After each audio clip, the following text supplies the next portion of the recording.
The Last of Us episode 4. We're on episode 4 now, right? Yes, episode 4. What did I think of this episode? Amazing. Amazing, amazing, amazing, amazing episode. Just intense, scary, twists, just on the edge of your seat, sort of horrific moments of like you wanting to punch the screen because you're like, do something out, like when you get so angry with characters because they're not behaving how you want them to behave. But like it's a good frustration because it's just like, damn, these girls are unprepared for this situation. They're so unprepared, but just such a great episode.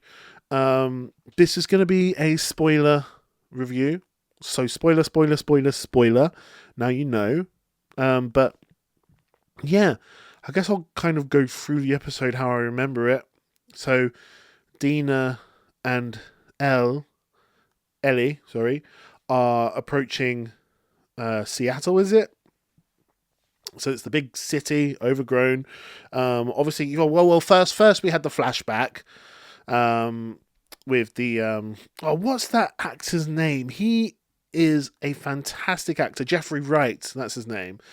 And the guy from, I'm sure it's the guy from Drake and Josh, or Josh and Drake, whatever that sort of young people's TV show was.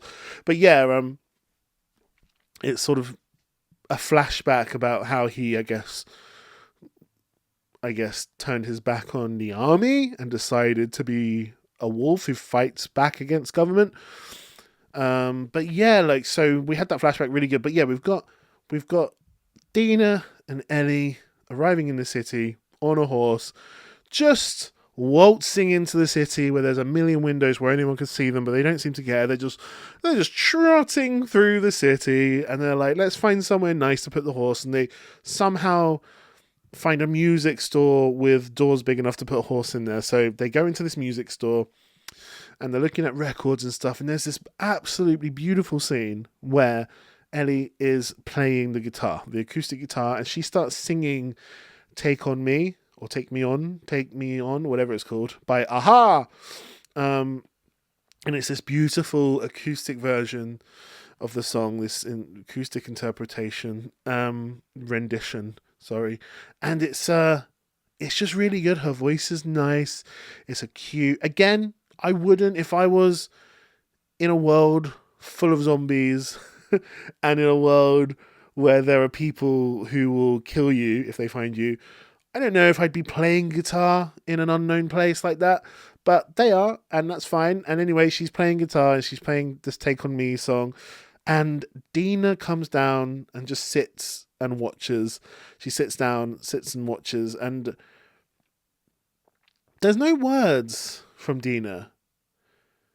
She just quietly watches, and her eyes are almost welling up, and it's just a real beautiful scene, really beautifully shot. There's like a nice sunbeam coming through the window.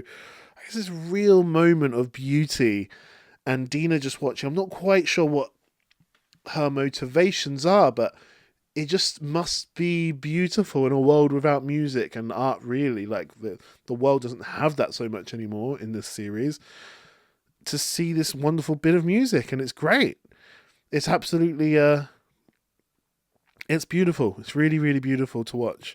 So that's a wonderful scene, and I really do think Dina is the MVP of this episode, of this show in general. I just think she's really cool with it. She's such a great actress.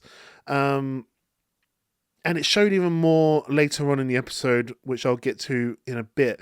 But anyway, then we have the point where they finally find some of the wolves, and they're like completely and utterly, obviously, outnumbered and outgunned and outmanned. And they've got to like get away, and they have to like, by the skin of their teeth, sort of kill some of them, get away and go through a tiny crack and get into the subway, where they're then chased by thousands of zombies. And it's just like, you two are so unprepared. How were you not expecting something like this to happen? This was obviously going to happen. You've gone through the woods and you've walked past whole groups of people that have been massacred basically by these wolves.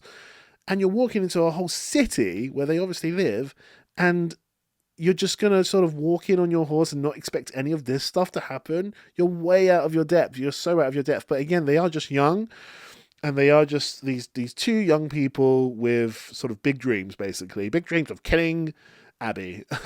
But yeah, they just in this train carriage, and it's so intense. They're in this underground subway train carriage, and there's zombies coming from all angles going through the glass, and they've got to go through the roof, and they're like getting away by the skin of their teeth. And as they're like coming up through like the escalators, they're walking up through the escalators where you exit the subway, exit the underground tube station or whatever it is, and they go through those turnstiles, those metal turnstiles, and they're really rusty and hard to push, so they're kind of stuck, like trapped in these sort of steel bars, and zombies are coming and getting through the cracks. And Ellie protects Dina by putting her arm in front of a zombie and gets bitten, because obviously Elle is completely and utterly immune. She can't get infected. And Dina sees this, and she's obviously like, just like, oh my God, my friend's going to die, my beautiful friend. And anyway, they manage to escape, and Dina holds this sort of gun to her going, why did you do that? You're going to die now. You're going to turn into a zombie. Why did you do that to save me? And Ellie has to like explain, and she's like, I'm immune. Don't worry. I'm not going to turn into a zombie. But the thing is, she doesn't do what I wanted her to do in the fact that she kind of just, she doesn't tell the full story. Like, I was speaking to my brother about this, and I was like, man, my brother was saying at this point, I would be like, this is why I even met Joel. Like, because I'd be saying everything, giving as much evidence as possible, because someone's pointing a gun at me and they want to kill me for my own good. Basically, they want to kill me. And it's like, Jesus. So she basically just says, look, I'm going to sit on that couch and I'm going to go to sleep, and then you can just watch me not turn into a zombie. So that's her plan. And she doesn't turn into a zombie. And Dina sees that. And Dina barely says anything throughout any of this. She doesn't ask any questions. She just is pointing lights at her. And yeah, the big twist, the big surprise is Dina goes, I'm pregnant. And then they have sex. Then they have lesbian sex.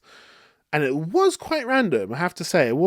It did come out of basically nowhere, but then you have to remember they must be having so much adrenaline. They've literally just survived by the skin of their teeth. Dina's just had this like revelation that there's another human out there that is immune. And so I guess it's just a welling of emotions. Dina's pregnant, and it's like, you know, when there's that much adrenaline and that much excitement and that much confusion going on inside your body, you just need to let it out. You can either scream, you can either punch something, or you can have sex. And it seems like that's what they did. They just had sex, and it was like, okay, good enough reason. Like, I can't think of a better reason, really, to have lesbian sex. It's absolutely fine. So they have the sex scene, and, you know, it's kind of beautiful. At the end, you know, they're like, we're going to be some fucked up family. You're going to have a baby, I'm going to be a dad, and then the actual dad is going to be a dad as well. So, yeah, just kind of a sweet ending. But I must say, for me, I would be like, hey, let's put revenge on the back burner. We almost drastically died, and we have not run away far enough to be safe. Let's just go. Let's just leave, have a baby, and maybe do revenge later. That's what I would personally think. But no, they're like, let's still do this together. So that's what they're going to do. And fuck me, this is a great episode. This is a great series. Please, I would love to know what you thought of it. Tell me in the comments below. Were you like as enthralled by this as me? I think this is almost on par with episode 2, which is, you know, the crazy episode where Joel dies. But yeah, I thought it just great. Wonderful episode of TV. So let me know in the comments below what you thought of this episode.